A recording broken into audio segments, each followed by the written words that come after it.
그리스도시요 살아계신 하나님의 아들이십니다. 살아계신 하나님 아버지, 주일 새벽 예배를 눈이 오는 가운데도 이렇게 우리의 발걸음을 이곳으로 인도하여 주시고 하나님을 사랑하는 마음으로 이곳에 나왔습니다. 이 예배를 통하여 하나님 영광 받으시고 저희는 한없는 은혜와 기쁨이 성령이 임하는 귀한 시간이 주님 만나고 돌아가는 시간이 되게 하옵소서. 특별히 권사님 귀한 예물을 주 앞에 드렸습니다.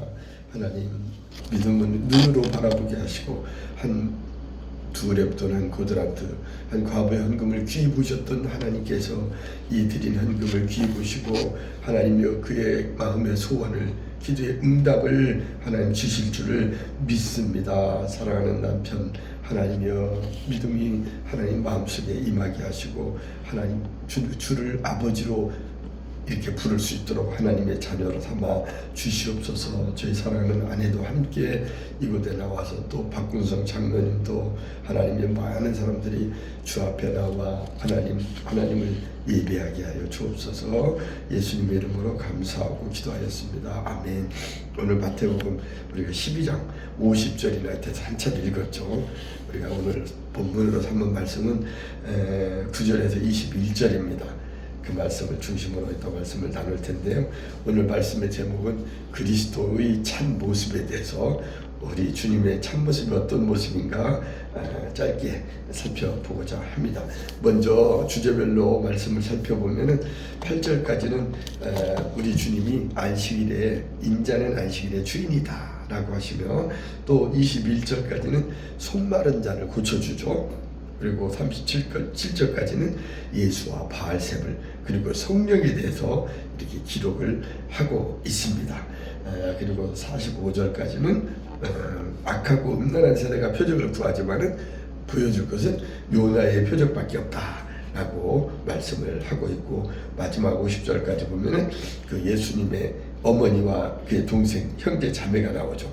이때 누가 내 어머니며 내 동생들이냐 라고 이렇게 반문을 하면서 답하기를 하늘에 계신 우리 하나님 아버지의 뜻대로 행하는 자가 바로 내 어머니요 동생이라고, 내 형제요 자매요 어머니라고 말합니다. 그런데 여기서 우리가 조심할 건 그렇다고 혈육지간의 정을 무시하라는 뜻은 아니고 그것도 중요한데 더 중요한 건 하나님의 뜻대로 행하는 자가 진정한 가족관계가 된다, 이런 뜻으로 해석을 해야 하겠습니다.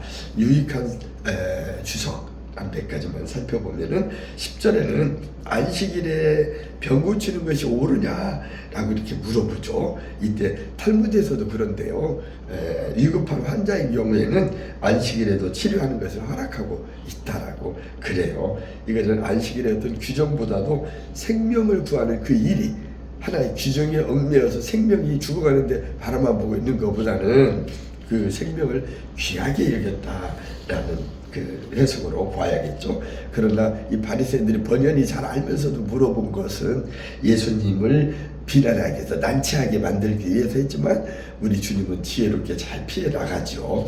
그리고 28절에 보면 내가 하나님의 성령을 힘입어서 귀신을 쫓아내는 것이 아니면 하나님 나라가 이미 임하였느니라 라고 예수님은 귀신을 쫓는 것을 하나님의 성령의 능력으로 이렇게 말씀을 답변을 합니다. 이 바알세불이 옛뱀 용이라고 하는 더러운 사탄, 마귀, 공중의 권세 잡은 자, 이것들을 우리가 마귀, 사탄, 귀신이라고 하는데 그 사람들은 예수님이 능력을 발휘하는 것을 바알세불의 힘을 빌려서는 것처럼 이렇게 물어왔었죠. 그럴 때 하나님의 성령의 능력을 하는 거라고 명쾌하게 답변을 잘 해주십니다. 그리고 38절 한 절만 더 보죠. 그때 서기관과 바리새인 중에 몇 사람이 말하되 선생님이여 우리에게 표적 보여주기를 원합니다 라고 이렇게 말한 것은 뭐냐면, 바리새인들이 금방 전에서 이렇게 예수님을 난처하게 만들려고 그런 질문을 한 것처럼 그 당시에도 이미 이 예수님께서는 여러 가지 이적과 기적들을 보여주는 시기였대요. 그럼에도 불구하고 이 번연이 그걸 보고서도 예수님께 이렇게 표적 보여주기를 원한다라고 질문했던 건 바리새인들이 얼마나 완고하고 편견에 얽매여 있었던가, 순수성을 잃어버리고 상대방을 난처하게 만들려고는 불신의 안경을 쓰고 부정적으로 보았기 때문에 이런 질문을 했다고 합니다. 우리는 모든 걸 긍정적으로. 그래서 그 이영윤 목사님 수목에 최근에 말씀 자꾸 그 얘기를 많이 강조하대요. 절대 긍정, 절대 감사. 그러면은 하나님께서 기적을 가져온다. 그리고 절대 순종하라 그래요. 오늘 본문은 완악한 바리새인들에게 안식일의 근본 취지를 설명해 주면서 어떻게 우리가 안식일을 지켜야 바람직한 태도인지를 가르쳐 주고 계시는데, 이 우리 주님, 우리 예수님은 그리스도의 참모습을 무엇인가 이 말씀을 통해서 본문 9절에서 21절에 있는 말씀을 통해서 우리가 교훈을 삼아야 할 말씀은, 첫째는 뭐냐? 우리 예수님은 우리 인간의 생명을 더 어떤 안식일을 지키는 것보다 더 소중히 여겼다. 그래서 우리가 진의 의를 알아야겠어요. 그래서 이 말 보니까 그 생각이 나. 갑자기 원고에 없는데 누가 좋은 차 창문을 깨니까, 여보 당신 왜 남의 차로 유리를 깨? 그 유리 깬 건 잘못했죠. 그런데 알고 보니까 그 안에 아기가 여름에 창문을 닫히는데 소근소근 자고 있더래요. 그 유리를 주인은 없고 그들은 죽게 생기니까 그 아이의 생명을 구하기 위해서 그 귀중한 차의 유리를 깨고 생명을 구했대요. 그러면 유리 차를 파손시킨 것이 잘못했느냐, 아니면 생명을 구한 것이 더 잘했느냐? 같은 비슷한 것 같아요. 지금 말하는 그 맥락이. 여기 11절 12절에 보면 예수께서 이르시되 너희 중에 어떤 사람이 양 한 마리가 있어 안식일에 구덩이에 빠졌으면 그 안에서 살으려고 아우성거리고 몸부림치고 살려두려고 하는데 끌어내지 않겠느냐? 사람이 양보다 더 얼마나 귀하냐? 그렇다면 안식일에 선을 행하는 것이 옳지 않겠냐? 라고 이렇게 말씀을 하지요. 명답이죠. 하나님의 형상대로 창조된 우리 사람은 어떠한 존재입니까?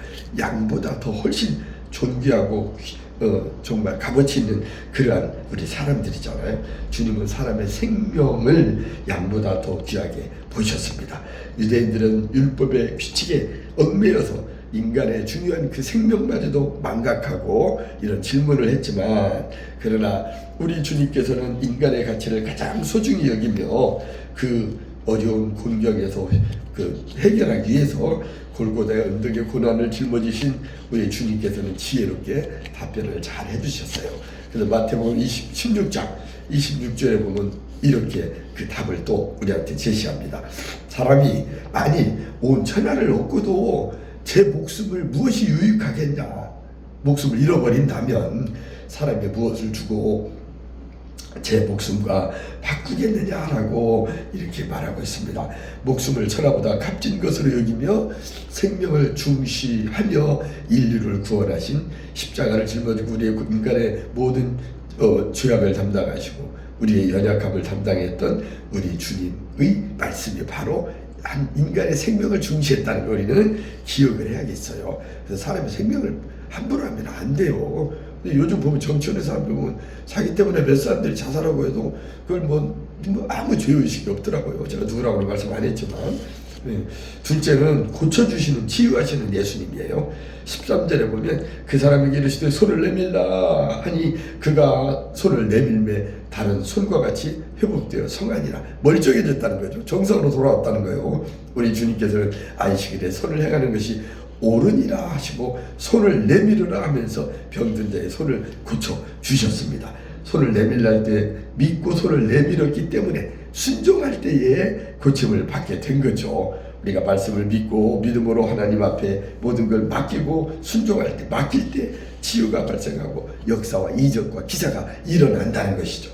그래서 마가복음 16장 또 17절에 보면 믿는 자들에게 이런 표적이 따른다고 하면서 그들이 내 이름으로 귀신을 쫓아내고 또 새 방언을 말한다. 귀신도 쫓아내고 새로운 방언도 말한다는 거예요. 그래서 누구는 글도 말해 방언을 랄랄랄랄랄 막 이런 것만 하지 말고 좀 고상하고 뭐 이렇게 좀 새로운 방언을 좀 해라. 그래서 우리 박영민 목사님께서도 뭐 영어로 된 그런 방언도 좋다. 그런 한번 했던 말씀이 기억이 나요. 여기 보면 믿는 자에게는 이런 두 가지 표적. 하나는 귀신을 내어 쫓는 이러한 역사를 할 수 있고 또 하나는 병도 고칠 수 있다. 그리고 새 방언도 말할 수 있다라는 걸 말했고, 18절에 보면 뱀을 집어 올리며 무슨 독을 마실지라도 해를 받지 아니하며 또 병든 사람에게 손을 얹으니까 어떻게 돼요? 나았다는 거예요. 그러니까 우리는 아프면 병원에 가야 맞지만 우리가 먼저 기도가 먼저다는 것도 생각을 해, 믿는 사람은. 그래서 약국이나 약사로 가거나 병원에 가기 전에 그 김선영 목사님 지금 돌아가셨는데 여성분인데 모든 거 기도하고 해라. 운전할 때도 그러고 병원에 갈 때도 그러고 모든 문제를 앞두고는 기도를 먼저 하라 했던 기억이 나네요. 우리 주님은 38년 된 병자를 고치시고 죽었던 회당장 야일의 딸도 살리는 능력이 많으시는 전지전능하신 엘로힘의 하나님이십니다. 치료하시는 여호와 라파의 하나님이시죠. 누가복음 7장 14절 15절에 보면 예수께서 이르시되 뭐라 했어요? 청년아, 내가 너에게 말하는 일어나라 하니까 어떻게 됐어요? 죽었던 자가 일어나고 앉아서 말도 못하던 사람이 말도 하고 예수께서 그를 그 어머니에게 주셨다라고 기록하고 있습니다. 우리의 연약함과 병듦과 질병을, 우리의 모든 것들을 우리는 주님께 맡기고 우리는 구원의 감격을 가지고 하나님 앞에 감사 찬송 부르면서 하나님께 영광 돌리는 삶을 살아야겠습니다. 정말 저는 오늘 아침에 오면서도 집에 나오니까 눈이 막 소복이 약간 이렇게 눈이 왔더라고요. 그래서 이렇게 날이 붓고 눈도 오고 미끄러운데 우리 권사님 나오셨으니까 그래도 제 기분에 오셨을 것 같아. 틀림없이 믿음으로 이기고 왔을 것 같아. 저보다 먼저 와서 불을 켜놓고 계시는 거만요. 그래서 찬송가 407장 구주와 함께 나 죽었으니 4절에 보면 가사가 우리에게 오늘 말씀하고 연관이 돼서 한번 부르고 싶네요. 407장 같이 한번 불러볼까요? 407장 불러볼게요. 찬송가 407장 구주와 함께 나 죽었으 4절 죄송해요. 4절이 가사가 맞아. 내 몸의 약함을 아시는 주 못 고칠 질병이 아주 없네. 괴로운 날이나 기쁠 때도 언제나 나와 함께 하시네. 언제나 주는 날 사랑하사 언제나 새 생명 주시나니 영광의 그날이 이르도록 언제나 주만 바라봅니다. 아멘. 우리가 못 고칠 질병이 없다. 우리 예수님은 능력의 주님이기 때문에 우리의 약함을 다 아시고 우리의 괴로운 날들을 또 기쁠 때나 우리의 사정을 다 머리털까지 해주시는 우리 주님께서는 우리의 모든 아픈 질병까지도 고쳐주신다. 이 말씀을 하다 보니까 이 찬송이 생각나서 찾아봤어요. 셋째 마지막은 그리스도이신 예수님이 바로 우리의 구주고 우리를 구원을 베푸실 유일한 분이다 라는 걸 말씀을 나누고 싶습니다. 주는 그리스도시요 살아계신 하나님의 아들이라고 마태복음 16장 16절에서 베드로는 고백을 했죠. 이사야를 통하여 예언된 그리스도의 모습이 성취되었습니다. 그는 상선벌하게 하나님으로 진리와 정의의 편에 서서 옳은 길을 따르라고 합니다. 그래서 찬송가도 옳은 길 따르라 뭐 이런 찬송이 있잖아요.